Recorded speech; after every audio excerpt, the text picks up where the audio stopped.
Bonjour frères et sœurs et bienvenue à l'émission. Où que vous soyez dans le monde, nous vous remercions de nous recevoir sur votre petit écran. Merci d'être là nombreux. Comme mentionné la semaine passée, j'ai vu qu'il y a eu beaucoup de partages. Facebook, nous avons eu beaucoup d'additions dans notre audience. Regardez un peu partout actuellement à travers le monde. Il y a des gens qui sont prêts à recevoir ce message et ils sont en train de le recevoir. Merci de votre présence encore. Et comme vous le savez, il y a quelques semaines de cela, nous avons commencé une série d'enseignements sur les faux prophètes et leur enseignement. Ça veut dire que les trucs qu'ils utilisent pour attirer les fidèles dans les églises et puis les donner le message qui ne vient pas du ciel. Vous savez, la vérité est souvent très difficile à avaler, mais au lieu de vous concentrer sur les négatifs de certains mots qui sortent de l'émission, je vous prie de vous concentrer plutôt sur les substances, sur le message même. Donc, nous avons sur le plateau le frère Blaise depuis Lubumbashi. Bonjour Blaise. Bonjour frère Jairus. Ok, nous sommes très contents de vous recevoir parmi nous. Nous avons sur le plateau aussi la sœur Rose depuis Calgary. Bonjour sœur Rose. Bonjour frère Jairus. Comment vous allez aujourd'hui? Je me porte bien par la grâce de Dieu. Vous avez l'air ravissante aujourd'hui, comme toujours. Merci. Ok, bienvenue à l'émission. Et donc, nous allons introduire sur le plateau notre frère Paul depuis Lausanne, qui vient avec la continuation du message de la semaine passée. C'est-à-dire, nous allons découvrir c'est quoi l'or. Donc, je sais qu'il y a beaucoup d'attentes, il y a beaucoup de personnes qui veulent connaître cet or. Et cet or est inépuisable. Donc, frère Paul, bienvenue à l'émission. Comment vous allez aujourd'hui? Merci beaucoup, frère Jairus. Bonjour. Bonjour à toute l'assistance. Je crois que nous allons un peu bien. Comme la sœur l'a dit, par la grâce de Dieu. Tout est toujours par la grâce de Dieu. Je crois que nous n'avons pas trop de commentaires. Nous remercions celui qui a créé le ciel et la terre et qui vous a donné le souffle de pouvoir nous parler et à nous de dire merci à vous aussi. Nous vous remettons à votre bâton. Merci beaucoup. Okay. Donc, frère Paul, comme je le disais, on a terminé l'émission de la semaine passée. Avant de continuer, je voulais d'abord faire mes excuses à nos auditeurs. Je sais qu'il y a beaucoup de personnes qui se sont présentées la semaine passée après l'émission pour la période questions et réponses et l'émission a été arrêtée brusquement. Donc, je voulais leur dire mes excuses. Souvent, il y a des problèmes techniques qui peuvent arriver. Donc, on s'excuse pour ça et que ça ne va plus se répéter. Donc, on continue. Comme je le disais, frère Paul, vous nous avez parlé des messages, certains messages des faux prophètes. Et à la fin de l'émission, vous avez décidé de continuer sur l'or. On a parlé de l'or. Parce que beaucoup de gens vont dans les églises, dans les lieux sacrés, comme on dit, à la recherche de quelque chose. Donc, on a débattu de certains de ces trucs dans l'émission de la semaine passée. Ils vont chercher de l'argent, de l'or. Mais est-ce que c'est cet or qu'on a besoin d'aller chercher dans les églises? Ou bien est-ce qu'il y a un autre or qu'on ne connaît pas? Je crois, Jairus, que vous avez toujours la tendance de me suborner ou de me contraindre de force à dire ce que vous voulez, aller sur le sentier de votre volonté. Je sais que ça devient maintenant votre méthodologie. Pourtant, avec tout le monde, nous devons chercher à approfondir, si pas à nous attarder un peu plus sur ce qui fait le poison dans le monde actuellement, ce qui fait, comment je peux dire, la rouille qui est en train de corroder tout le soubassement, que ce soit métallique ou de n'importe quelle matière, de ce qui s'appelle chrétien. C'est quoi? C'est la prospérité en général, la richesse dans l'Église du Christ. Cette réalité de la richesse dans l'Église du Christ, moi je crois que vous aurez peut-être pu préparer plusieurs émissions, d'abord rien que sur ça, au lieu de me dire, allez nous expliquer cet or-là, c'est quoi? Parce que quand nous expliquerons cet or-là, c'est quoi aujourd'hui, toutes ces saletés, ça va rester dans 2, 3, 4 jours, on va oublier. Vous voyez que les gens sont habitués à des répétitions, des choses qui n'ont pas de valeur, à des excréments. Et que même si nous parlons comme ça, dans une seule émission, une seule édition, croyez-moi que ça ne va pas vraiment tout enlever de leur cœur, ça ne va pas tout nettoyer des sémias qui ont été plantées dans leur cerveau, ça ne sera pas facile. Alors peut-être même qu'avec les émissions que nous sommes en train de faire, je ne sais pas si ça pourrait faire quelque chose. Oui, que le Seigneur, le Créateur du ciel et de la terre, nous aide vraiment à toucher leur cœur, afin que tous ensemble, au lieu d'aller plus vite, qu'on aille à tâtons, à pas de caméléon, juste pour savoir finalement qu'est-ce que l'on a fait toutes ces années. Et quand on met ensemble tout ce qu'on a fait toutes ces années, d'une manière la plus neutre, qu'on se mette maintenant en face de la parole de Dieu qui est dans la Bible, et qu'on voie, est-ce que la Bible sait qu'elle dit? Est-ce que c'est correspondant à ce qui est dans nos gibecières que nous venons d'ouvrir? Et quand on trouve que ce n'est pas conforme, quelle que soit la durée, quel que soit le temps que cela a pris dans nos sacs, face à la vérité devant nous dans la Bible, on soit obligé de laisser tomber le tout et de suivre Jésus, le Fils de David. Ça, c'est notre grand souci, Jairus. C'est-à-dire, je ne sais pas quelle est la méthode qu'il faut ou qu'il faille utiliser pour que les gens vraiment comprennent que l'argent a gangrené d'une manière mortelle l'évangile du Christ dans les églises dites même du Christ. L'argent a pris la place des dieux. Tout ce qu'on appelle argent, c'est-à-dire richesse, c'est ça ce qui fait le grand fer de lance de celui-là qu'on appelle faux prophète. Et tout le monde ne peut pas vous dire que je suis faux prophète, Jairus. Non. Personne ne peut accepter que je suis faux prophète. Tout le monde est pasteur. Tout le monde est prophète. Il y en a même que si jamais vous prenez un tel langage, ils se mettent en colère contre vous. Ils cherchent quelque chose pour vous accuser. Ils cherchent quelque chose pour ne pas venir vers vous. Non, vous parlez comme ça. Non, vous êtes comme ça. Non, vous croyez que c'est vous seul qui connaissez la vérité. On n'est pas là. On n'est pas au point de qui est l'unique qui connaît la vérité. On n'est pas là. La vérité, c'est Dieu lui-même. Il n'y a personne qui puisse dire, moi je le connais en entièreté. Mais néanmoins, c'est que le moindre que l'on a sur lui là, on l'expose. Et quand on l'expose, toi qui n'en as pas, toi qui ne connais pas ce que moi je connais là, tu n'as qu'à t'humilier parce que c'est ça même Dieu. Dieu, c'est sa parole. Alors quand on dit que ça c'est la parole de Dieu, c'est avec tremblement qu'on doit y adhérer. La richesse a pris la place de Dieu, comme nous l'avions lu en Jérémie. Je crois on peut reprendre Jérémie chapitre 23 à son verset 27.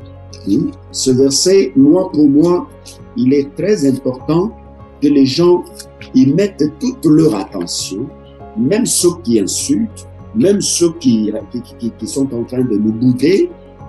Je sais qu'ils sont nombreux, mais c'est un orgueilleux, Non, je ne suis ni orgueilleux, Jairus, oui. Je ne suis ni vantard, je ne suis ni quoi que ce soit.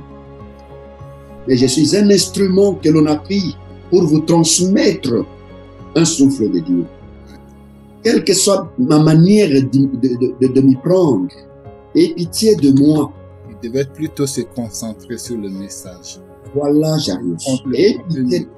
Ayez pitié de... Allez, je dis au monde entier, ayez pitié de moi. Je peux mal m'y prendre, je peux mal m'y comporter, je peux tout ce que vous voulez, mais rappelez-vous que il était dit aux enfants d'Israël autour de la Pâque que vous mangerez l'agneau avec sa tête, avec ses jambes aussi, et avec son intérieur, avec son tout. Comprenez? Les jambes peuvent être boiteuses, les jambes peuvent mal marcher, les jambes peuvent tout ce que vous voulez, mais vous êtes contraint de les manger parce que c'est ça qui contribue à la réussite de votre sortie vers Canaan. Avec l'herbe amère. Voilà, Dieu merci. Voilà, monsieur le maître. Avec l'herbe amère. Alors, si vous devez le manger avec l'herbe amère, donc vous n'avez aucune raison, aucune excuse pour dire non, il est orgueilleux, non, il présente mal le message. Non, non, c'est cette fois. Si toi tu dis aujourd'hui qu'il présente mal le message, est-ce que tu étais là quand Jésus présentait le message? Et il avait quelle attitude? Est-ce que tu es là? Tu étais là? C'est ça que les gens ignorent. Imaginez-vous cet homme Dieu qui est descendu sur la terre pour dire aux gens que vous êtes des imbéciles. Imaginez-vous un Dieu. Je dis bien, c'est lui qui dit, il vous a été dit, qui tue par l'épée, meurt par l'épée. Et moi je vous dis, quiconque dit seulement à son prochain, raca, imbécile, il est déjà digne de passer devant les tribunaux. Mais lui va dire aux autres que vous êtes des imbéciles. C'est-à-dire sans intelligence. Il va dire aux gens que vous êtes des bâtards, race de vipères, fils d'adultère. Ça, c'est Jésus de Nazareth. C'est lui qui est notre maître. Alors, si vous vous mettez à vous attarder sur cela, vous n'allez pas comprendre le message qu'il va amener. C'est aussi que vous allez vous présenter devant Pilate pour dire « il nous a insultés » ou bien « ce n'est pas… » Pilate peut vous comprendre, mais Dieu ne vous comprendra pas. Son sang va retomber sur vous et sur toutes vos générations. Aujourd'hui, que l'on comprenne que nous sommes en train de pleurer, peuple entier du monde, nous sommes en train de pleurer à la place de Dieu. Nous disions, mon ami, si on peut lire en Jérémie, comme je le dis, Jérémie 23, il a dit que… Jérémie oui. chapitre 23, verset 27. Ok. Ils pensent faire oublier mon nom à mon peuple par les songes que chacun d'eux raconte à son prochain, comme leurs pères ont oublié mon nom pour Baal. Est-ce que vous comprenez? Ils pensent. Qui est ce ils pensent? La remontée par verset 26. Verset 26. Oui. Jusqu'à quand ces prophètes veulent-ils prophétiser le mensonge? Voilà. Prophétiser la tromperie de leur cœur. C'est ça le problème. De qui s'agit-il? Les prophètes. Jusqu'à quand ces prophètes vont-ils prophétiser des mensonges de leur cœur? Jusqu'à quand ces prophètes? Et en faisant cela, ils disent Dieu a dit. Nous sommes serviteurs de Dieu. Nous sommes pasteurs, bishops. Tous ces gens sont en train de se frapper la poitrine, hein, d'être des révélés. Nous sommes des révélés. Dieu nous a apparu. Nous avons parlé avec Dieu en ceci. La parole de Dieu nous dit, tout le monde, il n'y a personne qui vous dit que moi je suis du diable. Il n'y a personne qui vous avoue que moi je viens, je suis un faux prophète. Dieu m'a dit, Dieu m'a révélé. Les gens viennent se mettre en ligne, on commence à prophétiser. Les 4, nous sommes des 5 ministères. Éphésiens 4. Toutes ces choses-là, chers internautes, pour faire oublier mon nom. Pour faire, nous disons, pour faire oublier mon nom à mon peuple. Le nom de Dieu sur lequel, le nom de Dieu, ce n'est pas Jéhovah, Jéhovah Nissi, Elohim, ce n'est pas tous ces racontars qu'on est, tous ces brouhahas, tous ces brouhahas qu'on est en train de crier sur la place publique. Je ne sais pas quel langage je vais utiliser pour cela. Ce n'est pas ça. Puisque ça, ce n'est ça. Israël le connaissait. Les Juifs le connaissaient depuis les commencements. Mais il dit, ils veulent faire oublier mon nom à mon peuple. On va faire oublier les noms de Dieu au profit de quoi? Au détriment de quel autre nom? Le nom de Dieu dont Jésus est venu parler en Jean 17 pour dire ce que tu m'as donné. Hein? Jean chapitre 17. Je voudrais bien qu'on commence par quelque part avant d'arriver à quelque part. Oui, parce que vous voulez me prendre toujours par le nez. Allez, bas ici, bas ici. Je regrette aujourd'hui, je n'obéis pas. Non, vous n'allez pas. Il dit, Jean 17, au verset 6, il dit, j'ai fait connaître ton nom aux hommes que tu m'as donnés du milieu du monde. Ils étaient à toi et tu me les as donnés. Et ils ont gardé ta parole. Amen. Amen. Je fais connaître ton nom aux hommes que tu m'as donnés. J'ai fait connaître ton nom. Ceux-là qui lui ont été donnés, ce Pierre, Jean, Jacques, etc. Mais tous les Juifs, quel est le nom que Jésus est venu faire connaître seulement à ceux 12 et non pas à tous les Juifs? Et il vient leur faire connaître son nom. De tous ces temps, ils avaient quel nom? Que le monde comprenne, de tous ces temps anciens, ils avaient quel nom? Dans le tabernacle, dans le temple, là où ils entraient avec les gens, c'était avec quel nom? Puisque Jésus dit, je suis venu faire connaître ton nom à ceux que tu m'as donné. Je leur ai fait connaître ce nom. Ce qui veut dire que le nom était déjà oublié. Oublié par qui? Oublié par ces sacrificateurs avec les faux prophètes qui étaient avec eux. Lesquels des faux prophètes n'avaient pour objectif que de faire oublier les noms de Dieu aux hommes. Aujourd'hui, Jarius, chers internautes, le nom du Dieu créateur du ciel et de la terre, ce nom est oublié. Nous allons voir un grand sujet là-dessus, je vous le promets. Ce nom est oublié.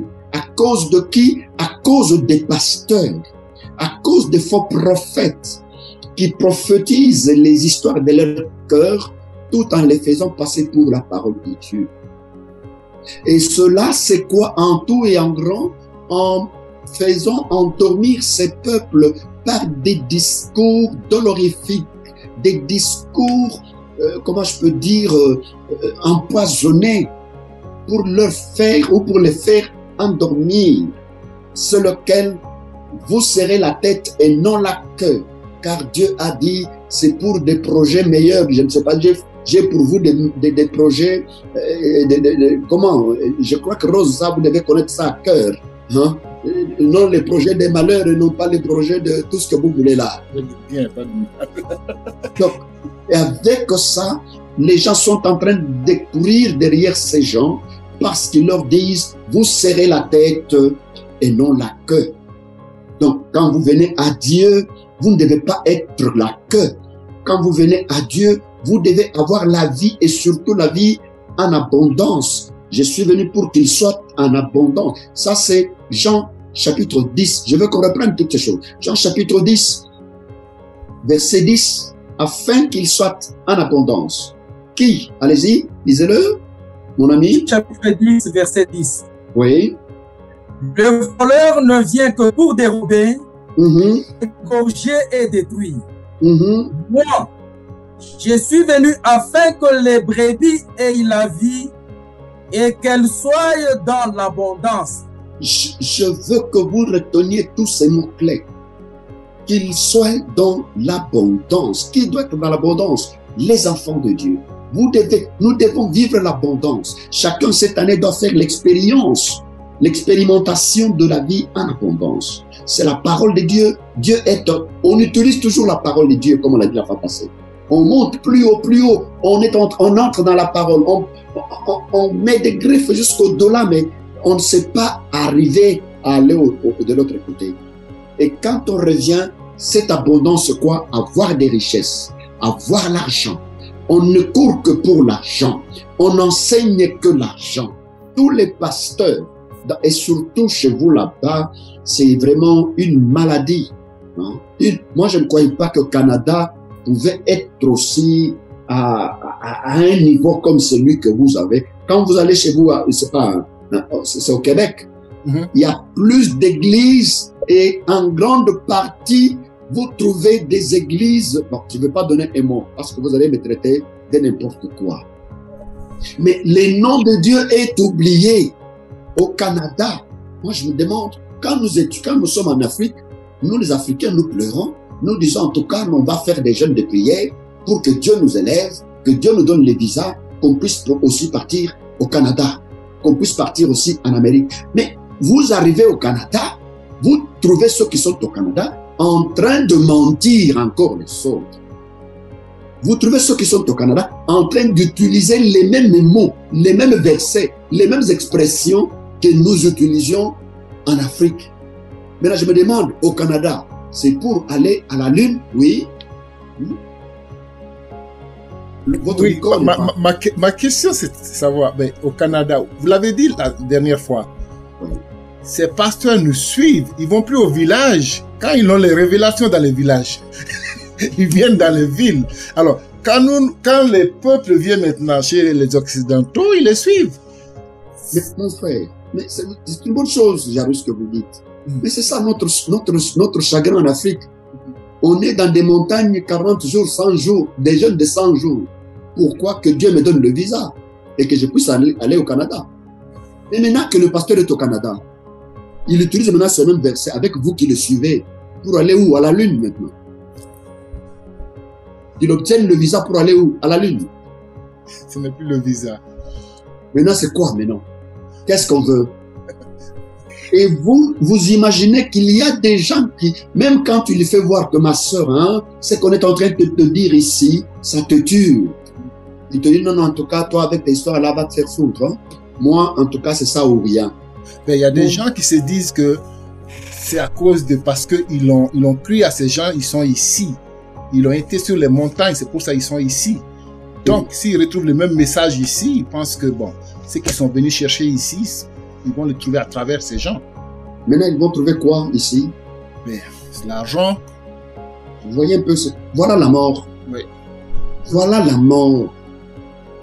Ce n'est même pas pour dire que, bon, maintenant, on arrive ici, qu'on cherche à connaître Dieu par excellence. Non. Ou à travailler. Ou à travailler. Non.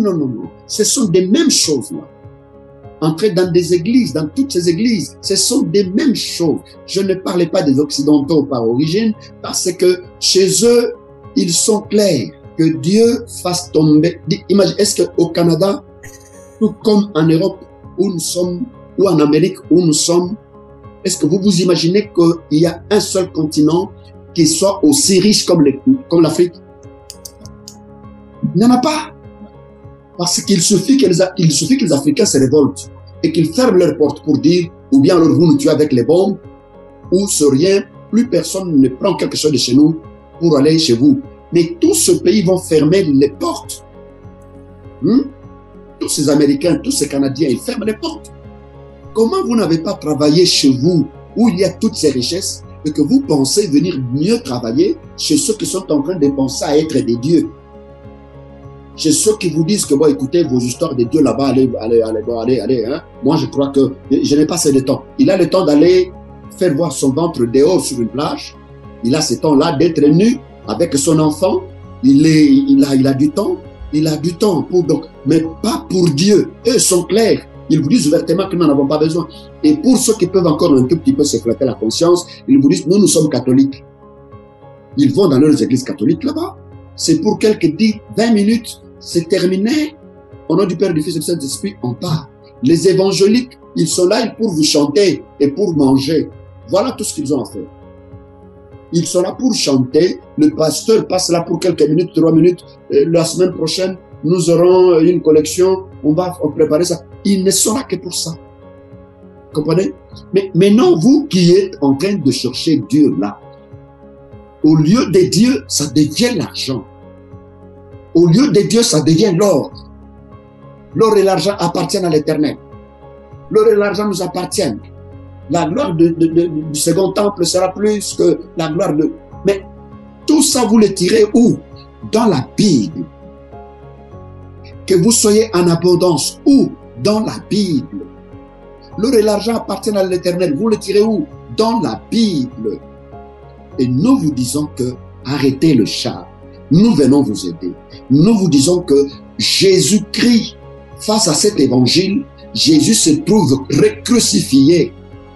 Cet évangile qui est là aujourd'hui dans les églises est en train de recrucifier Jésus, le Fils de Dieu. Est-ce que vous comprenez le mot que je dis? Parce que Jésus n'a pas enseigné cela. Je dis Jésus Je défie le monde entier. S'il y a quelqu'un qui sait que Jésus a enseigné quelque part l'argent, eh bien, nous sommes au sommet de l'humanité. Qu'il nous appelle et qu'il nous dise, voilà, l'enseignement de Jésus sur la richesse. Au contraire, Jésus vous dit que personne ne peut servir deux maîtres. Personne. C'est ça, Jésus. Où il aimera l'un, il haïra l'autre. Jésus vous dit que ces richesses-là sont des richesses injustes. De richesses injustes. Mais si ce sont de richesses injustes, où sont les richesses vraies? Si l'or qu'on est en train de vous braquer, c'est un or injuste, quel est le véritable or? C'est ça que vous voulez savoir. Mais ce véritable or que vous insultez, Jarius, c'est ce véritable or que vous avez difficile à accepter dans votre maison. C'est ce véritable or que vous prenez pour excrément qui ne vous fait pas du bien, qu'il faut jeter très loin de votre habitation. C'est ce véritable or. Nous avions dit depuis le commencement, nous l'avions dit la fois passée. Nous avons donné la réponse là-dessus. L'or et l'argent qui appartiennent à l'Éternel, c'est lequel? En Job chapitre 23, nous l'avions lu. Au verset 21, descendons jusqu'au verset 26.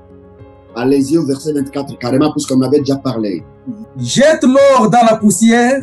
Jette cet or-là dans la poussière. L'or d'Ophir parmi les cailloux des torrents. Jette cet or-là parmi les cailloux des torrents. Jette-le. Et le Tout-Puissant sera ton or, ton argent, ta richesse. Chers auditeurs, chers internautes, le Tout-Puissant sera ton or. Le Tout-Puissant sera ton or. Le 26, il dit alors. Alors tu feras du Tout-Puissant tes délices. Alors tu feras du Tout-Puissant tes délices. Tu feras de Dieu, le Dieu, n'importe pas, n'importe lequel. Tu feras du Dieu Tout-Puissant, El Shaddai. Celui que Abraham avait rencontré là. Tu feras de lui quoi? Tu feras du Tout-Puissant tes délices. Tu feras de Tout-Puissant tes délices. Le sujet de ta joie. Le Tout-Puissant sera ce qui est de tout dans ta vie. Hein? Tu élèveras vers Dieu ta face. Chers amis, chers auditeurs, chers internautes, chers Jarius, tu feras de Dieu quoi? Ton or. Tu feras de l'Éternel Dieu ton argent. Donc si les gens parlent de richesse, ta richesse à toi, ta richesse à toi. Verset 25, relisez mon ami Blaise. Il dit, et le Tout-Puissant sera ton or. Et le Tout-Puissant sera ton or. Ton argent. Ton argent. Ta richesse. Et ta véritable richesse. Est-ce que vous comprenez? Jamais. Donc, le Tout-Puissant sera ton or. Vous avez demandé quel est le véritable or. Commencez par comprendre que le véritable or, c'est le Tout-Puissant lui-même. Le véritable argent, c'est le Tout-Puissant lui-même. Au lieu d'aller dans ces associations des malfaiteurs, ces associations sans but lucratif, dans ces mutuelles, pour vous mettre là-bas des jours et des jours pour dire, nous faisons des jeûnes, nous cherchons l'or, nous cherchons la richesse. Notez qu'aujourd'hui, moi je vous dis que faites des jeûnes, faites des supplications, ne mangez pas, demandez à celui qui a créé le ciel et la terre qu'il vous donne le Tout-Puissant pour or. Qu'il vous donne le Tout-Puissant pour richesse. Que votre richesse soit le Tout-Puissant. Or, le Tout-Puissant, c'est lui-même Dieu. Est-ce que vous pouvez bien me comprendre? Or, le Tout-Puissant, c'est lui-même Dieu. Si le Tout-Puissant est lui-même Dieu, maintenant il dit que celui qui doit être ta richesse, il est ta richesse de quelle dimension? Quel genre de richesse? Une richesse qui vous conduit à quoi? Lorsqu'on lit en Proverbe chapitre 8, lui que tu dois prendre en dolice, chapitre 8 de Proverbes, verset 18 à 19. Proverbes chapitre 8, verset 18 à 19. 18 à 19, il dit, avec moi sont la richesse et la gloire. Commencez un peu au-dessus, le moi là, ce qui. Avec moi, Merci. moi, toi, qui. À partir du verset 16. Lisez seulement le verset pour savoir le titre, le sujet. Merci. Par moi gouvernent les chefs, les grands, tous les juges de la terre. Moi qui. On commence à partir du verset 12, si vous permettez. Allez-y. Moi, la sagesse. Voilà. C'est ça que je cherche, Blaise. Toi, tu es en train de me confondre. Moi, reprenez la phrase. Il dit, moi, la sagesse. Moi, la sagesse. Moi, la sagesse. Je veux que, Jarius, que vous notiez ces choses-là. D'abord, notez que l'Éternel est mon or et mon argent. Donc, le Tout-Puissant plutôt.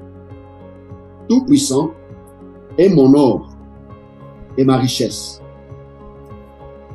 Maintenant, ici, on dit, non, le Tout-Puissant dit, moi, sagesse. Ok? Allez-y.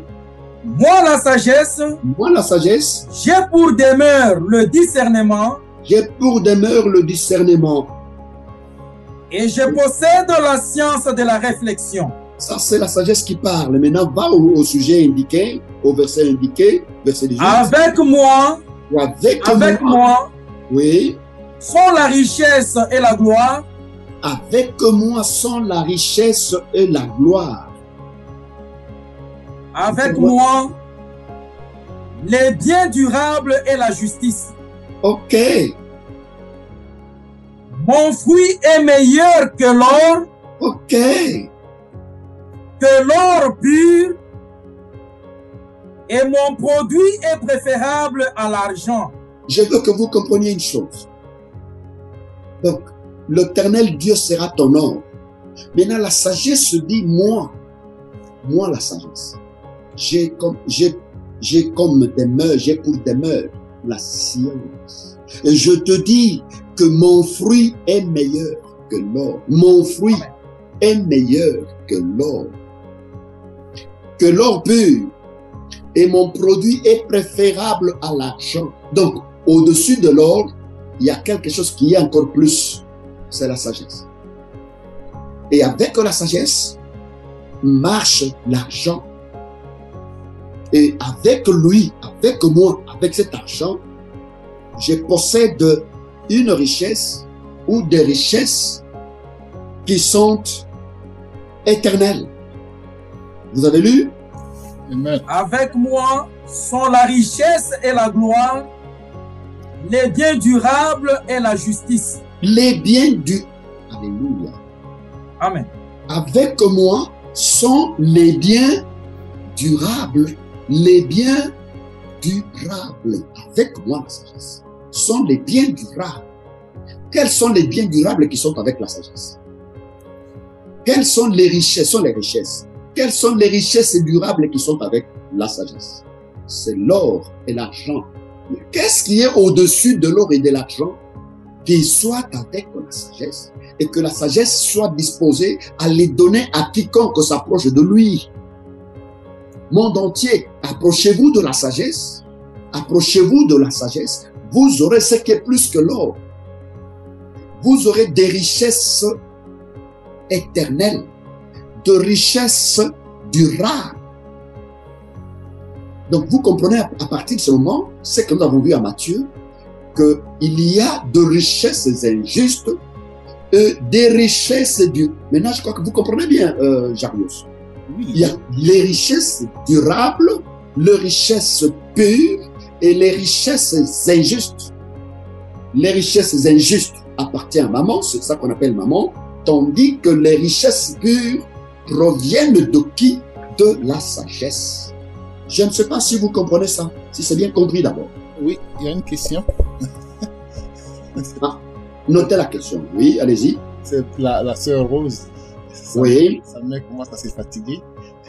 Non, mais je pense que je ne vois pas sa main. C'est fatigué. Oui. Rose, allez-y. Oui, ma soeur, allez-y. Oui.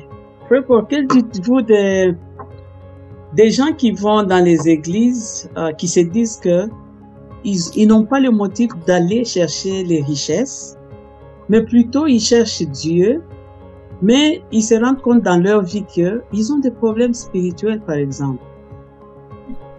Et puis, suivant les enseignements qu'ils trouvent dans ces églises, on leur dit il faut une délivrance pour parvenir à certaines choses ou à l'accès avec Dieu.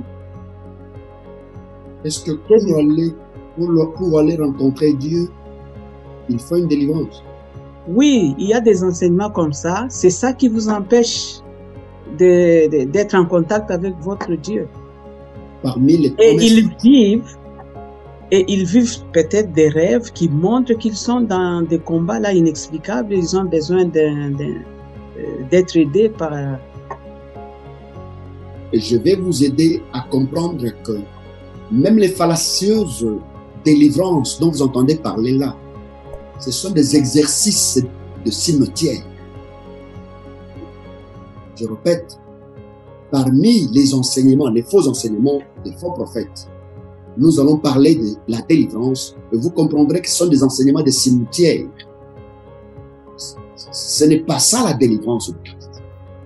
Il est vrai que pour aller rencontrer Dieu, nous devons être délivrés. Même moi qui parle ici, j'ai besoin de la délivrance. J'ai été délivré et je me dis maintenant être en Dieu. Le message doit être univoque. Vous comprenez? C'est ça. Nous avons dit qu'il a donné les uns comme apôtres, les autres comme prophètes. C'est pour que celui qui a la parole prophétique, qu'il corrige le message. Exactement. Que celui qui a la parole de l'apôtre qu'il a reçu du maître, qu'il corrige le message. Et que le message ait une même compréhension, un même entendement, puisqu'Éphésiens 4 dit, jusqu'à ce que nous parvenions tous à l'unité de la foi. Ce que je dis ici, un autre prédicateur qui est de notre trône, qui vient de notre maître, même s'il est en Australie, même s'il est en Afrique, il va vous l'expliquer tel que je vous l'explique ici. Exactement. Quels que soient les commentaires. Mais on a la preuve qu'on a déjà des gens qui contestent ce message que vous avez. Et s'il y a des gens qui contestent, ils ont raison parce qu'ils ne sont pas ou ils ne viennent pas de celui qui m'a envoyé. Exactement. Donc, il n'y a que ça. L'unité du message, l'univocité du message, c'est ça qui marque l'appartenance à une même souche. Si nous provenons d'une même souche, le message est clair, nous allons tous dire Amen. Et dans ce cas ici présent, Jésus dit que tous ces biens de la terre, l'or est où? Jarius, l'or dont vous parlez là est où? Et sur la terre. Il est sur la terre. Oui. L'argent est où? Sur la terre. Le cobalt est où? Sur la terre. Maintenant, quand vous lisez, excusez-moi, Luc 4, son verset 6. Luc chapitre 4, Oui. verset 6. Commencez à partir de 5 pour comprendre. Merci. Je vous en prie. Le diable l'ayant élevé, lui montra en un instant tous les royaumes de la terre et lui dit, je te donnerai toute cette puissance et la gloire de ces royaumes. Je te donnerai toute cette puissance et la gloire de ces royaumes.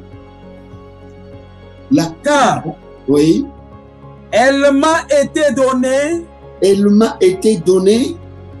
Et je la donne à qui je veux. Est-ce que vous comprenez tous ensemble? Oui. Le royaume d'où? De la terre. De la terre. La gloire de la terre, c'est quoi? C'est l'or et l'argent. C'est la richesse. Ce sont les biens qui sont sur la terre. Je ne sais pas si on peut se contredire. Oui, non, c'est bon. Ce qui fait la gloire de la terre, c'est quoi? Ce qui fait la gloire de la terre, c'est l'or et l'argent. L'or et l'argent. Ce qui fait des hommes grands, on les appelle les grands de la terre, c'est quoi? C'est l'or et l'argent. Et tout cela, le diable les montre à Jésus. Et il dit, tout ceci m'a été donné. M'a été donné. Et je le donne à qui je veux. Papa Jarius. Qui donne à qui il veut? C'est Satan, le diable. Il donne quoi? Il donne tous les biens de la terre. Ils sont à lui. Jésus ne conteste pas. Jésus ne contredit pas. Jésus ne dit pas que non, toi tu n'es qu'un usurpateur, un menteur, un voleur. Non, c'est bien. Non, Jésus c'était. Il l'appelle même quand il parle à son disciple, il l'appelle même le prince de ce monde. Viens, le prince de ce monde. Quand on dit prince, on entend un fils du roi. Mais si Jésus appelle Satan prince, c'est que Jésus reconnaît qu'il est le fils du roi. Quel roi? Jésus dit, le prince de ce... Je suis en train d'ouvrir des fenêtres. Hein? Le prince de ce monde vient. Mais un prince est le fils du roi. Si le prince est le fils du roi, Jésus reconnaît qu'il est le fils de quel roi? Et Jésus ne dit pas que tu es en train de mentir, il n'y a personne qui t'avait donné ces histoires. Non. Jésus se tait. Il lui reconnaît ces choses. Et quand vous allez dans le livre de Jean, 1er Jean, chapitre 5. 1er Jean. Chapitre 5, verset 19. Qu'est-ce qu'il dit? 1er Jean, chapitre 5, verset 19. Oui. Nous savons que nous sommes de Dieu. Nous savons que nous sommes de Dieu. Et que le monde entier est sous la puissance du malin. Est-ce qu'on se comprend très bien, Jarius? Nous savons que nous sommes des dieux. Et que le monde, maintenant vous me poussez à donner un évangile que je ne voudrais pas donner. Nous sommes des dieux. Notez-le très bien. Le monde entier fait quoi? Reprends la lecture, mon frère. Nous savons que nous sommes des dieux. Nous savons que nous sommes des dieux. Et que le monde entier est sous la puissance du malin. Le monde entier est sous la puissance du malin. Le monde, on ne dit pas une partie du monde. Le monde entier est sous la puissance du malin. Mais la puissance de celui qui a dit que tout ceci m'appartient, je donne à qui je veux. L'or et l'argent sont où? Frère Paul? Oui, mon frère. Qui a donné ce pouvoir au diable sur la richesse de ce monde? Mettez en parenthèse cette question. Déjà, d'abord là où je veux aller. Ok. Le monde entier est sous la puissance du malin. Le monde entier. Tous les biens qui sont dans le monde appartiennent à cet homme-là. Ça, retenez bien comme ça. Ça peut vous étonner et ça ne vous étonne pas. Je vais piocher dans une autre, sous une autre souche pour vous sortir certaines vérités que vous n'avez jamais entendues peut-être. Quand on lit en Romains chapitre 8, ce n'est pas vrai ça. Romains chapitre 8. Oui. Romains chapitre 8, hein, vous y êtes? Oui. Lisez au verset 22, 23. Romains chapitre 8, versets 22 et 23. Ok. Or, nous savons que jusqu'à ce jour, la création tout entière soupire et souffre des douleurs de l'enfantement. Est-ce que vous comprenez, Jarius? Or, nous savons que jusqu'à ce jour, la création tout entière, jusqu'à ce jour, même pendant que nous parlons ici, parce que la parole est présente pendant que nous en parlons. Jusqu'à maintenant que nous vous parlons, vous devez savoir que la création tout entière souffre les douleurs de l'enfantement. La création tout entière, là-bas, comme on a dit, le monde entier est sous la puissance du diable. Le verset 23, il dit, ajoute. Et ce n'est pas elle seulement. Ce n'est pas elle seulement. Ok?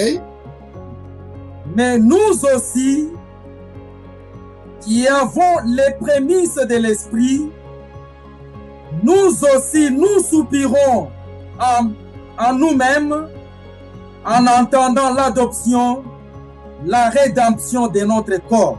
Que personne ne vous trompe, s'il vous plaît.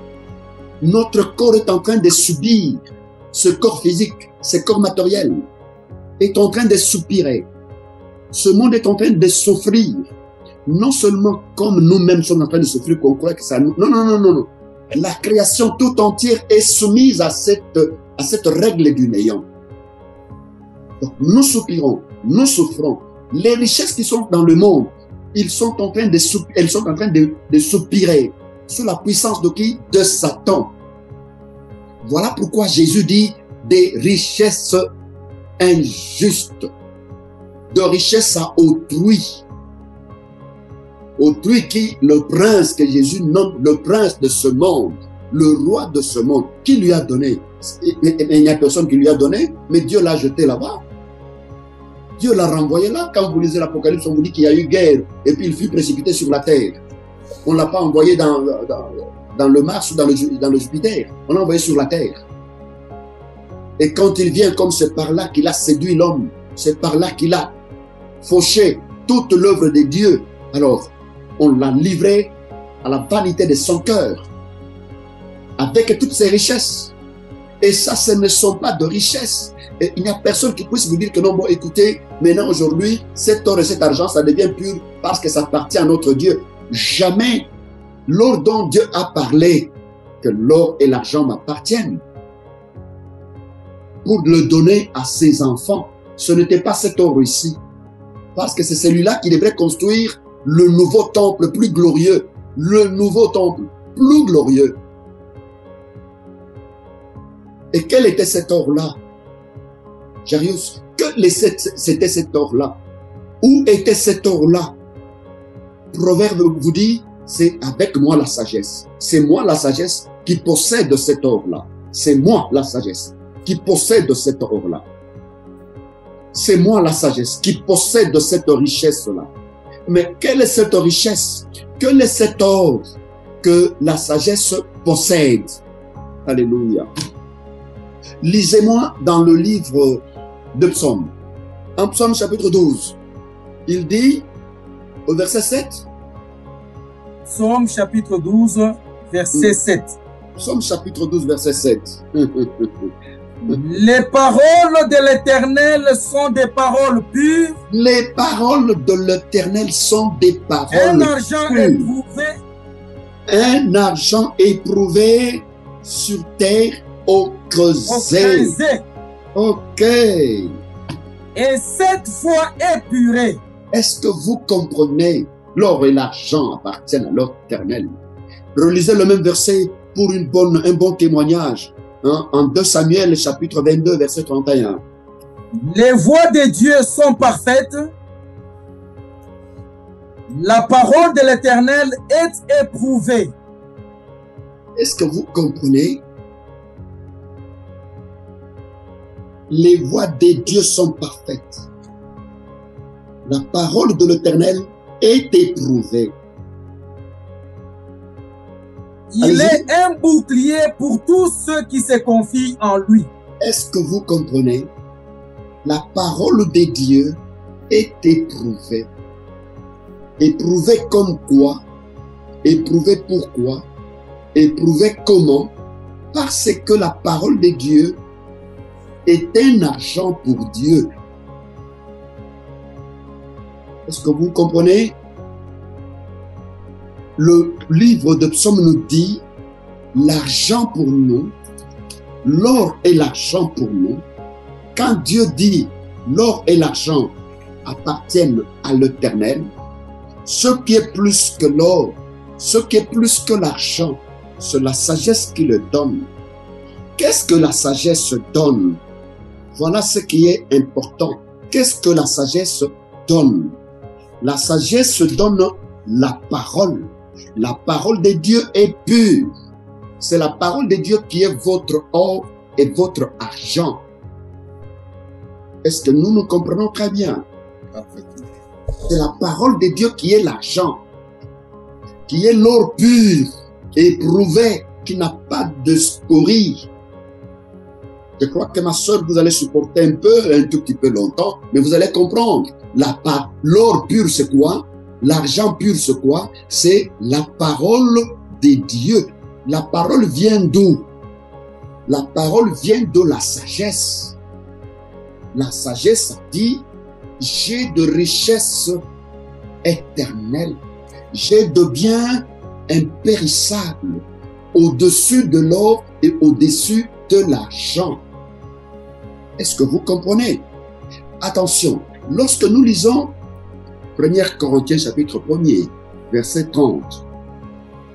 1 Corinthiens chapitre 1er, verset 30. Oui.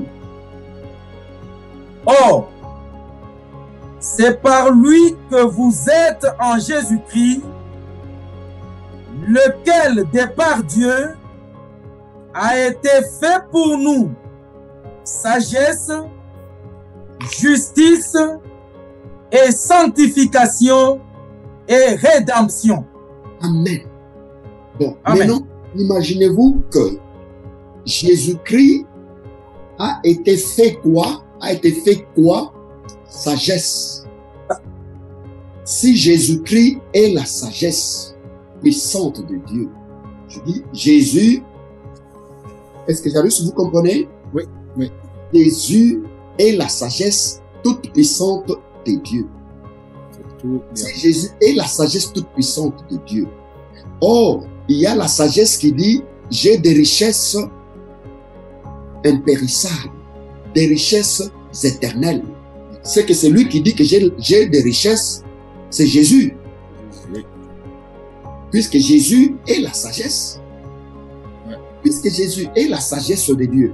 Or, la sagesse a de richesses impérissables. Quelles sont ces richesses? Il dit ces richesses, c'est l'argent et l'or. Et cet or et cet argent, c'est quoi? C'est la parole. Wow. Je disais que je cherche un peu un tableau, hein, comme ça peut être bien compris d'une manière didactique. Nous mettons ici, je ne sais pas si ça se voit bien, avec le noir ici, oui. Nous sommes dans le monde. Et dans ce monde, la Bible dit que tout ce monde ici, c'est là où est le diable. Ça appartient à qui? Diable. À Satan. Le monde entier appartient à Satan. Tout ceci, ça appartient à Satan. Et si ce monde appartient à Satan, ce qui veut dire que l'or qui est à l'intérieur, ici, que ce soit l'or, que ce soit l'argent, que ce soit les hommes,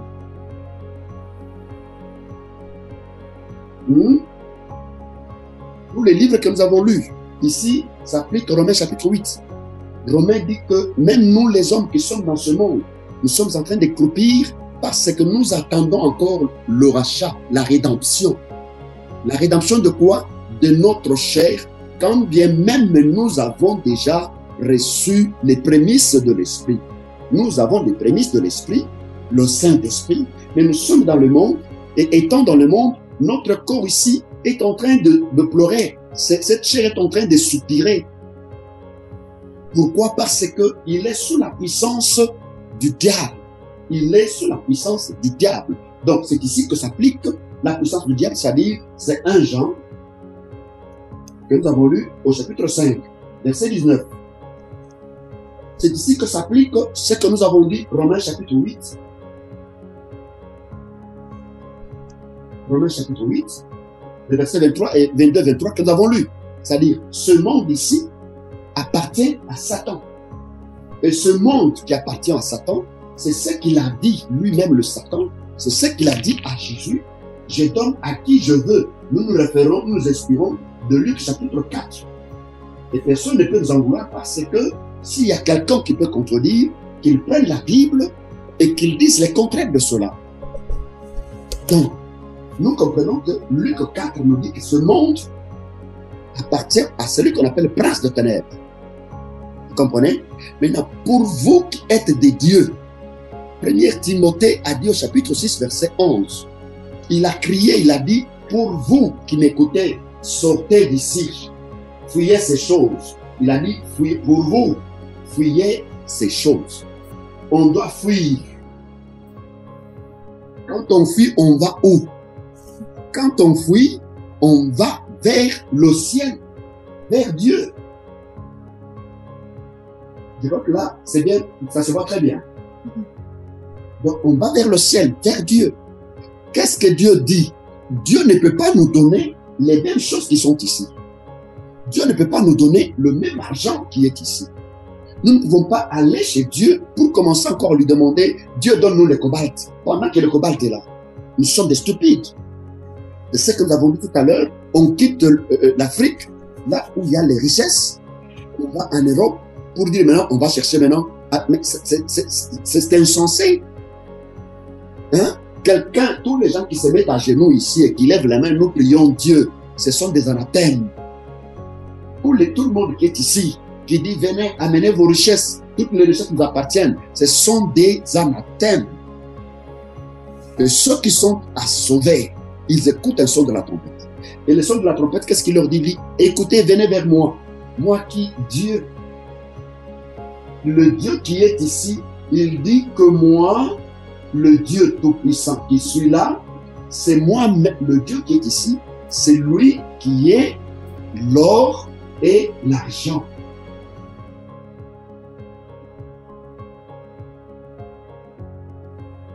Est-ce que vous voyez? L'or et l'argent véritable, c'est Dieu qui donne, c'est Dieu qui vous appelle. Venez à moi et trouvez en moi votre délice ou vos délices. C'est Dieu qui est l'or, c'est Dieu qui est l'argent. Oh, Dieu parle comme ça. Quelque part, quand nous allons un peu plus loin, nous comprenons que la sagesse aussi se tient là. S-G-S-S-E, c'est sagesse. La sagesse se tient là. La sagesse dit, moi, j'ai plus que l'or. J'ai une richesse éternelle. La sagesse a une richesse éternelle.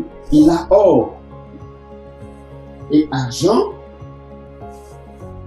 supérieur à cet or que vous êtes en train de chercher. Supérieur. Donc ça vient de qui? De la sagesse. Je ne sais pas si là nous nous comprenons très très bien. Alors si la sagesse dit que je donne l'or, Dieu dit que c'est moi l'or. Ça semble un peu nous compliquer. Ça ne nous complique pas. Essayons de démystifier les choses pour en comprendre le bon sens. En démystifiant les choses, nous comprenons que la sagesse qui est en train de parler là, cette sagesse, c'est Jésus.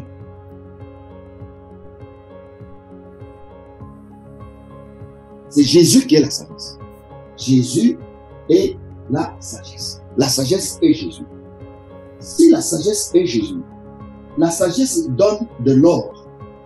Or, c'est Dieu qui est cet or-là. Qu'est-ce qu'on peut comprendre?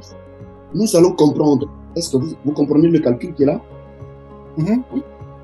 Est-ce que vous comprenez le calcul? Oui. Le calcul, c'est celle-ci maintenant.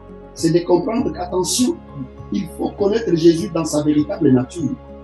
Jésus, ce qui? Jésus, c'est la parole de Dieu.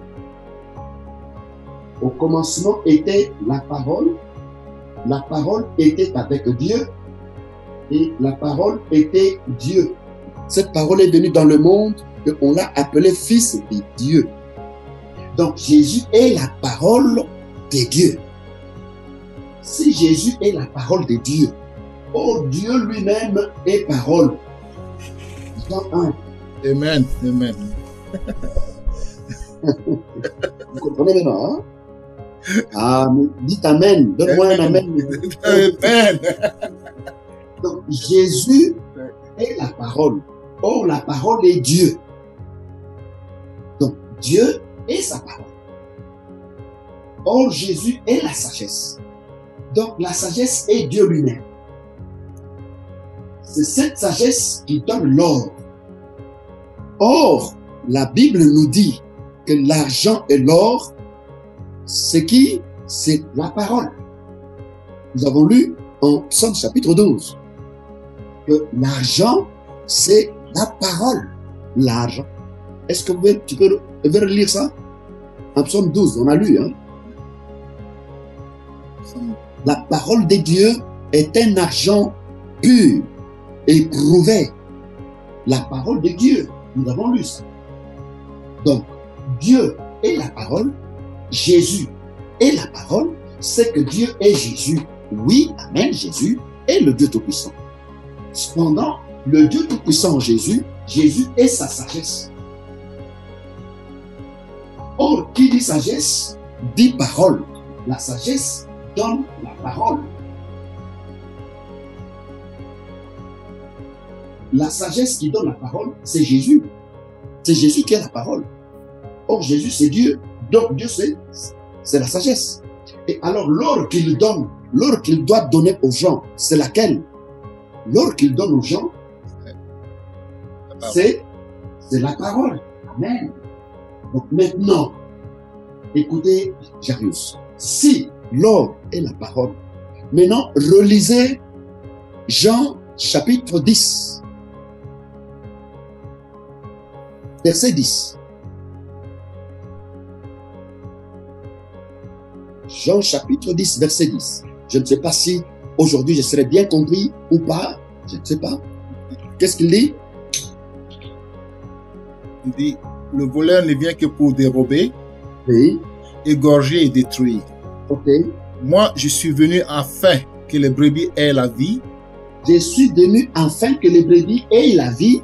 Et qu'elles soient dans l'abondance. Que les brebis soient dans l'abondance de quoi? Des biens qui sont impurs ici? Non. Quand Jésus dit, je suis venu pour que mes brebis aient eu la vie en abondance.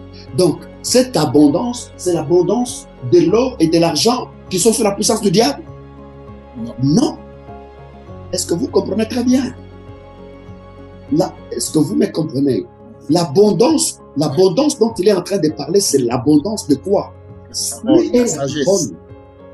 Lui est la sagesse qui donne la parole. Si il est la parole. Ok? Jean chapitre 6, verset 63.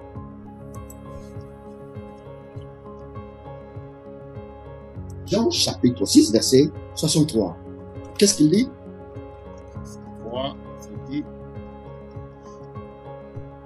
C'est l'esprit qui vivifie. C'est l'esprit qui vivifie. La chair ne sert de rien. La chair ne sert de rien. Les paroles que je vous ai dites sont esprit et vie. Est-ce que vous comprenez? Les paroles que je vous ai dites sont quoi? Sont... Je demande à tous les peuples qui sont en train d'entrer dans ces hangars, disant que nous allons chercher Dieu. Vous perdez le temps pour rien. Il dit que c'est l'esprit qui vivifie. La chair ne sert à rien. Cette chair, cet or matériel, ça ne sert à rien. Qu'est-ce qui est important? C'est l'esprit. Car la parole que je vous donne, elle est quoi? Elle est dite. Elle est esprit et vie. La parole. Oh, Jarus, regardez bien le tableau. Alors, regardez bien le tableau. Maintenant, je parle maintenant vraiment en enseignant. Donc, la parole, ok? Vous avez un fouet? Je vais fouetter. La parole que je donne, oui, la parole qui sort de ma vie, oui, elle est esprit et vie. Oui. Est-ce que vous comprenez? Oui. La parole est esprit et vie. Exactement. Ça, c'est ce que Jean chapitre 1 a dit au verset 4. 1, 2, 3, 4. Au commencement était la parole. La parole était avec Dieu. La parole était Dieu. Elle était la lumière. Et en elle était la vie. Donc, la parole est la vie. Je ne sais pas si vous comprenez. Quand on parle de la vie, on voit la parole.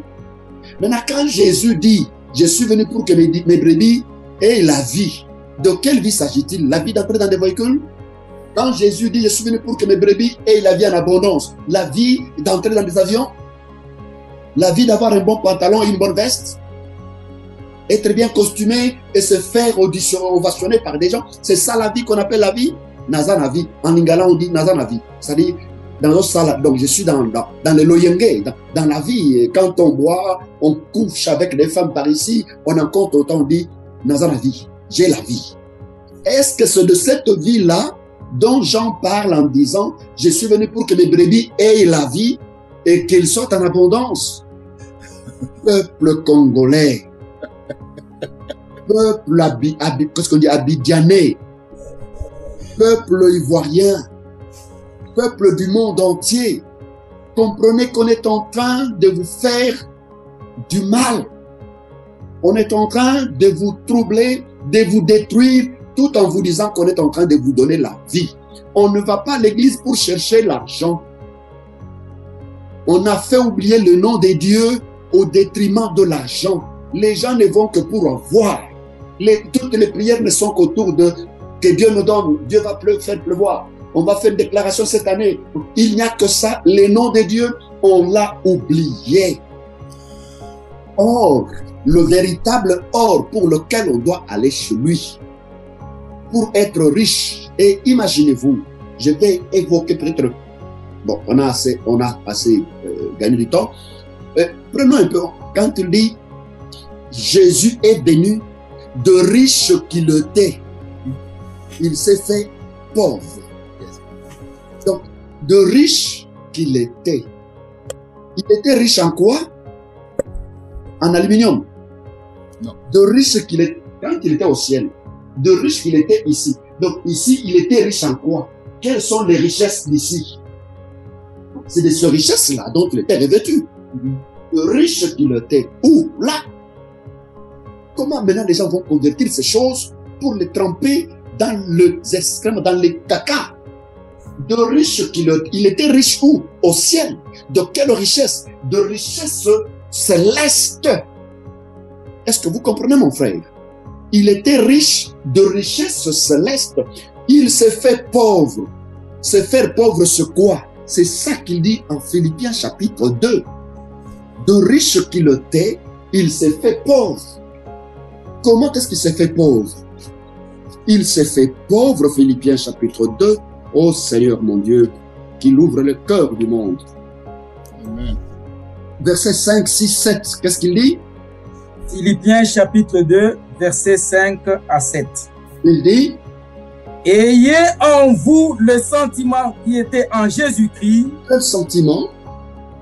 Lequel existant en forme de Dieu. Voilà sa richesse. Voilà sa grandeur. Lequel existant en forme de qui? En forme de Dieu. En forme de Dieu. Existant en tant que Dieu. Mes chers amis, que je puisse m'arrêter. Existant en tant que ici, il est Dieu. Au commencement était la parole, était Jésus. Jésus était avec Dieu. Jésus était Dieu. Existant en forme de Dieu. Qui? Jésus. Voilà sa grandeur. C'est ce qu'il dit en Jean 13, quand il lave leurs pieds. Il dit, vous m'appelez que je suis qui? Je suis le maître. Mais regardez ce que le maître fait. Qu'est-ce qu'il a fait? Il enlève ses habits. Il met de côté, il se sent d'un linge de serviteur, de travailleur. Si vous m'appelez moi maître, et voyez ce que je fais. Il se dépouille. Il se dépouille, c'était symbolique. C'est-à-dire, il s'est dépouillé de la divinité de Dieu qu'il était. Reprenez Philippiens, il dit 6. Lequel existant en forme de Dieu. Lequel existant en forme de Dieu. N'a point regardé comme une proie arrachée être égal avec Dieu. Il n'a pas cherché les gloires que les hommes cherchent, c'est-à-dire être égal à Dieu, alors qu'il était Dieu lui-même d'ailleurs. Il n'a pas cherché à être égal à Dieu, que tout le monde comprenne. Amen. Non, regardez, Jésus, des risques qu'il était, il s'est fait pauvre pour que nous devenions riches. Ça, ce sont des gens ivres. Ce sont des gens qui se sont vraiment drogués et qui se mettent devant les gens que nous sommes des pasteurs de Dieu. De riche qu'il était, il était riche comment? Il était Dieu, mais il n'a pas cherché à être Dieu, à se vanter en tant que Dieu. Qu'est-ce qu'il a fait, mon ami? Le verset qui suit. Mais il s'est dépouillé lui-même. Il s'est dépouillé. Est-ce que vous comprenez? Il s'est dépouillé, c'est-à-dire s'est déplumé. Il a enlevé cette tunique-là de royauté. Il a déchiré la tunique comme je voudrais maintenant la déchirer moi-même, par colère. Il s'est dépouillé, il a déchiré la tunique royale. La divinité, il l'a enlevée. Il s'est dépouillé lui-même pour faire quoi? En prenant une forme de serviteur. En prenant une forme de serviteur. En devenant semblable aux hommes. Voilà. Et en ayant paru comme un simple homme. Est-ce que vous comprenez de riche qu'il était? Il s'est fait pauvre. Oui. La pauvreté consiste en quoi, Jarius?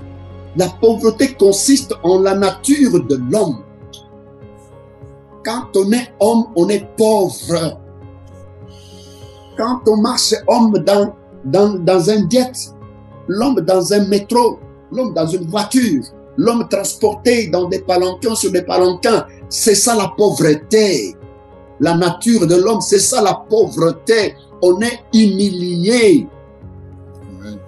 Voilà comment il s'est fait pauvre. C'est-à-dire, il a abandonné la divinité.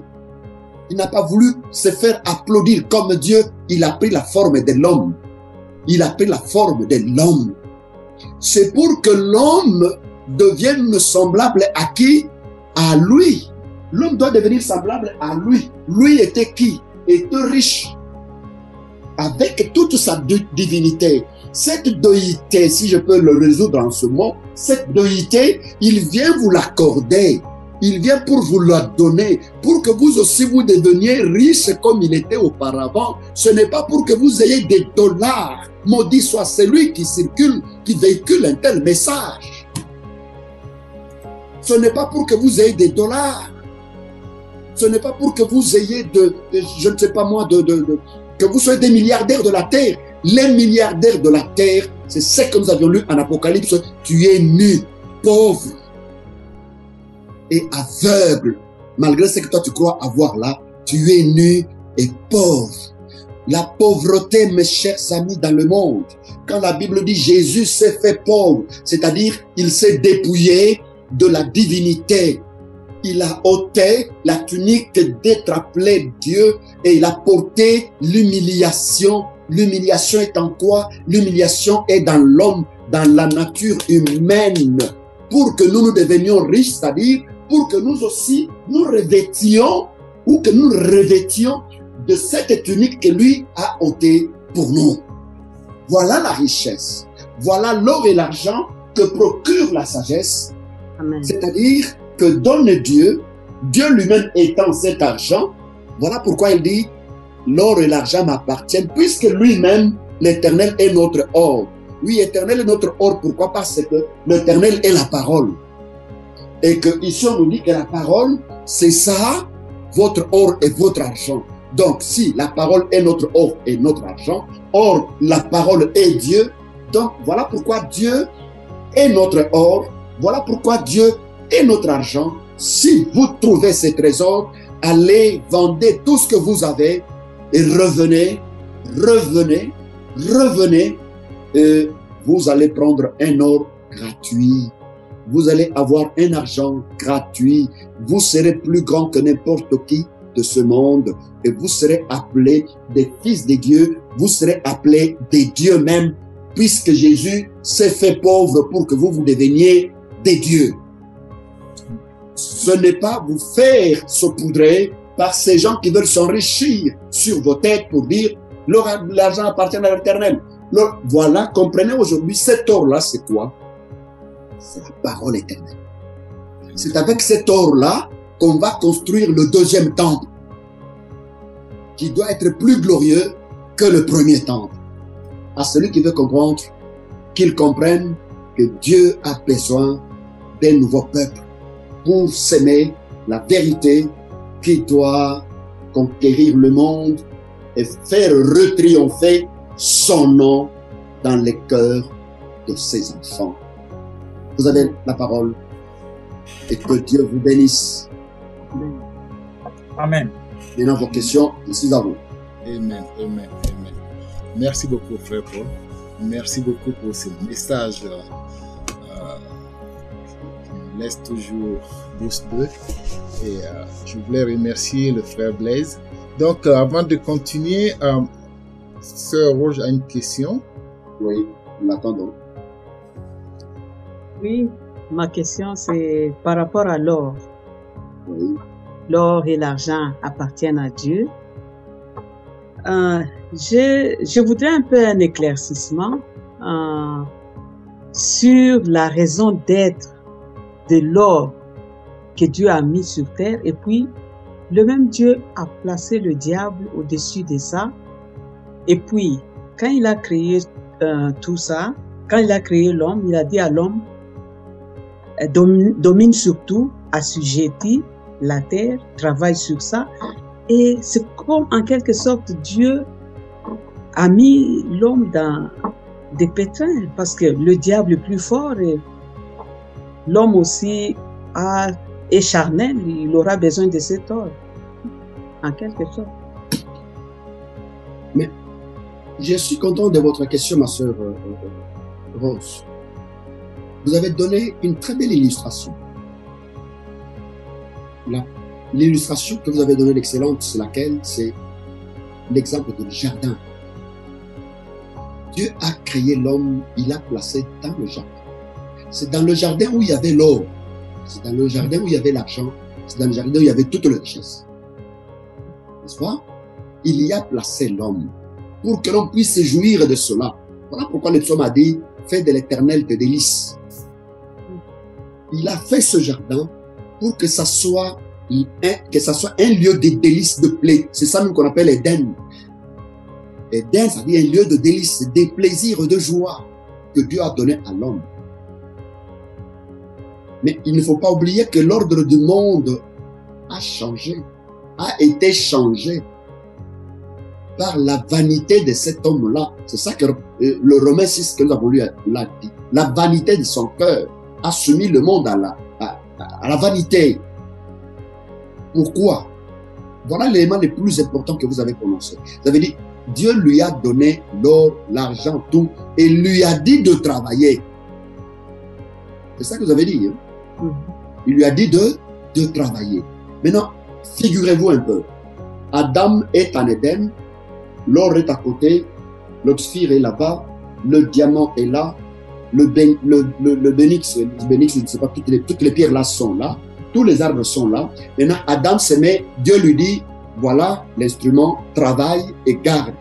Maintenant, le temps de travailler, Adam se met à genoux, Seigneur Dieu, je te demande, je t'en prie, Dieu Tout-Puissant, donne-moi la richesse. Est-ce que vous allez dire qu'Adam est normal? Bon, il n'est pas normal d'un côté, en partie. Il n'est pas un côté. L'autre sur lequel... Si je comprends bien, Adam s'est agenouillé parce qu'il a senti la résistance. Adam n'a pas fait ça. Il n'a pas fait ça. Le diable était déjà là. Et il n'a pas fait ça. Il n'a pas fait ça. Voilà. C'est moi qui ai donné cette illustration pour vous faire comprendre que vous avez la maison, on a tout mis. Hein? C'est l'Éden. Il y a tout. Il y a alors tout. On te dit, toi, travaille et garde. Je dis bien, travaille et garde. Maintenant, au lieu de travailler et de garder, toi, tu es à genoux du matin jusqu'au soir. Seigneur Dieu, toi, tu avais dit, ce n'est pas pour rien que je vous crée cet Éden. Est-ce que tu es normal? Tu n'es pas normal. C'est ça que l'homme est en train de faire aujourd'hui. Mais c'est parce qu'il rencontre une résistance de la part de l'ennemi. Attendez, je vais arriver là. C'est ça que l'homme est en train de faire aujourd'hui par fourberie. Dieu t'a déjà donné la terre. Jésus, quand il vient, qu'est-ce qu'il dit à Matthieu 6? Il dit, ne soyez pas de stupides. Pourquoi? Parce que, voyez les oiseaux du ciel, qui les nourrit? Les animaux dans les champs, qui les nourrit? Qui? Même les fleurs, ils sont très bien, très bien jolis. Plus jolis même qu'aucun roi de la terre qui pourrait se tenir debout et se comparer à ces fleurs. Mais vous qui vous dites être enfant de Dieu, ne valez-vous pas mieux que ces animaux? Si Dieu nourrit ainsi les animaux, comment est-ce qu'il va vous oublier? Donc Jésus remet les gens à l'ordre premier. C'est-à-dire là où Dieu nourrit les animaux, Dieu nourrit tout ce qui est là, mais toi l'homme qui l'a créé à son image, toi tu es là toujours en train de lui dire, donne-moi à manger, donne-moi quand même l'or, donne-moi l'argent. Mais à côté de toi, c'est quoi? Tu dis bien qu'il t'a dit de travailler. Mais travaille. Mais si tu ne travailles pas, tu n'es qu'un fainéant. Et tu dis non, non, c'est parce que, écoutez, l'ennemi était déjà là. Si l'ennemi était là, madame, amen. Mais l'ennemi était là. Le mot garder veut dire quoi? Et Dieu lui dit, garde, cultive. Si Dieu lui a donné l'autorité de garder, c'est que Dieu devrait lui avoir donné une arme avec laquelle une sentinelle devrait garder la parcelle. Maintenant, comment l'ennemi là va être plus fort que toi? C'est par ton habitude. Je te mets là, voilà l'arme. Est-ce que tu as vu? Oui, prends cette arme. Alors, garde bien. Quand Dieu dit garde, c'est que Dieu sait qu'il doit y avoir une intrusion un jour quelque part par quelqu'un d'autre. Ça, c'est que Dieu dit, c'est que Dieu sait. Voilà pourquoi il t'arme. Il te donne tout ce qu'il faut. Elle cultive. Qu'aucune mauvaise herbe ne puisse pousser. Qu'aucune mauvaise herbe. Mais au lieu de cultiver, quand tu es en train de jeûner, l'ennemi vient, au lieu de combattre, le chasser, le détruire, toi tu es, Seigneur, viens à mon secours. Nous avons besoin de ta présence. Seigneur Dieu, nous avons besoin de ta présence. La présence de quel Dieu pour faire quoi? Parce qu'il t'a donné l'armement. Oui, par exemple, ok, les jardins d'Éden, c'était une autre réalité. Maintenant, notre réalité présente. Quand l'ennemi vient, l'ennemi qu'on ne voit pas, et on rencontre les résistances, comment les combattre? Parce qu'on ne le voit pas. Mais... Parce que le combattre, c'est en priant. C'est pourquoi on court chez Dieu. Est-ce que vous n'avez pas peur qu'un jour le diable là vous demande, vous m'avez vu, j'étais en quelle couleur, en quel corps, en quelle matière? Vous n'avez pas peur. Un jour, vous êtes devant lui, devant Dieu, il vous dit non, vous m'avez trop accusé, qu'ils sont là, qu'ils me disent, toi tu m'as vu chez toi, j'étais dans quelle tenue? Il était chez toi dans quelle tenue? Qu'est-ce que vous voulez dire? Vous voulez dire qu'il n'y a pas de combat à faire? Vous n'êtes que des fainéants. Des fainéants. Et la Bible vous sert maintenant pour pouvoir mentir et manger, dormir. Voilà l'homme. Quand je dis vous, ce n'est pas vous, hein. Excusez-moi. Donc, c'est ça le monde actuel. C'est ça, c'est pour ça qu'on est beaucoup plus des pasteurs. C'est l'unique moyen alors.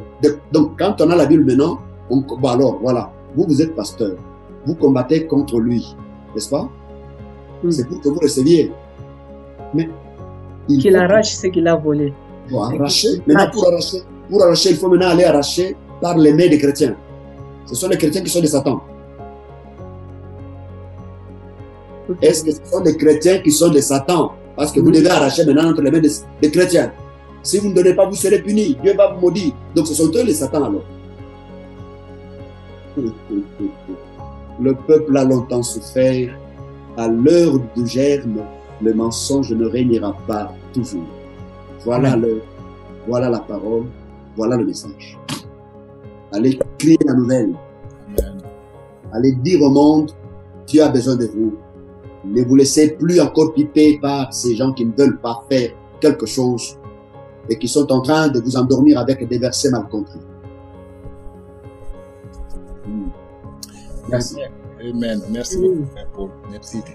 Sœur Rose, est-ce que vous avez votre réponse? Oui, j'ai eu ma réponse. Okay. Merci beaucoup. Donc, merci beaucoup, Frère Paul, pour ce message plein de sagesse. Parce qu'on sait où ça vient. Donc, ça vient de la sagesse. Amen. Aujourd'hui, vous ajoutez notre vocabulaire. Donc, merci beaucoup. C'était un message vraiment bon. Je ne sais pas combien de temps ça nous a pris aujourd'hui, mais j'espère que les gens vont bien comprendre enfin ce qu'on a besoin. Parce qu'il ne suffit pas d'accuser et de dire aux gens, hey, vous ne, comment on appelle là, votre message est mauvais ou bien vous êtes, mais il faut chercher plutôt à comprendre. Comprendre la parole. Et c'est ça la vie. Tant que vous n'avez pas compris la parole, vous n'avez pas de vie. Ça veut dire que vous dépendez du diable. Et le diable, la terre l'appartient. Donc, je vous prie de partager ce message au maximum, de faire comprendre, de faire entendre ce message au plus de monde possible auprès de vous. Partagez le plus possible, parce que c'est très très important de sauver des âmes qui sont en train de s'écrouler sur la parole de cette terre, sur le bien de cette terre, hein. Même les bouddhistes, les musulmans, ils ont la richesse, ils gagnent l'argent, ils travaillent fort. Faut pas qu'on s'arrête à ce que nos ancêtres faisaient, par exemple, faire toujours des sacrifices pour avoir quelque chose. Hein, s'il ne pleut pas, il faut tuer pour servir notre Dieu. Si quelqu'un est malade, il faut faire tel sacrifice. Non, on travaille.